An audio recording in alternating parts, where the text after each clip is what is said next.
Guna nindaklanjuti laporan masyarakat yang resah dengan banyaknya aksi balap liar sama suara-suara bising dari motor bak knalpot racing yang sering diselik di kota Palembang, tim Satuan Lalu Lintas Polrestabes Palembang gelar patroli sekaligus giat razia rutin pada Sabtu lalu, yang dilakukan di 2 titik, yakni dari arah Masjid Agung ke Cinde dan sebaliknya. Terselik puluhan personil gabungan Satlantas yang sudah menunggu di pinggir jalan untuk nangkepi pengendara yang terselik make knalpot racing. Kasat Lantas Polrestabes Palembang, Kompol M. Yakin Rusdi mengungkap ke jero razia ini Satlantas juga dibantu Dinas Lingkungan Hidup Kebersihan atau DLHK Kota Palembang untuk ngetes suara-suara knalpot yang lebih maksimum suara yang ditetapkan dengan alat pengukur suara.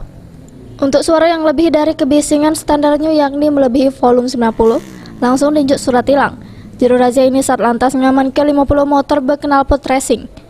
Ini kegiatan rutin malam minggu karena masih banyak pengaduan dari masyarakat masalah balap-balap liar, kebut-kebutan, dan knalpot racing. Untuk TO malam ini sama dengan TO malam minggu sebelumnya, yaitu knalpot racing yang diduga digunakan buat balap-balapan liar. Antisipasi untuk operasi lilin dan PAM tahun baru biar tidak begitu mengganggu masyarakat lain. Untuk minggu ini kita himbau masyarakat baik langsung ataupun lewat media sosial agar tidak menggunakan knalpot racing, tidak kebut-kebutan, dan tidak balap-balap liar.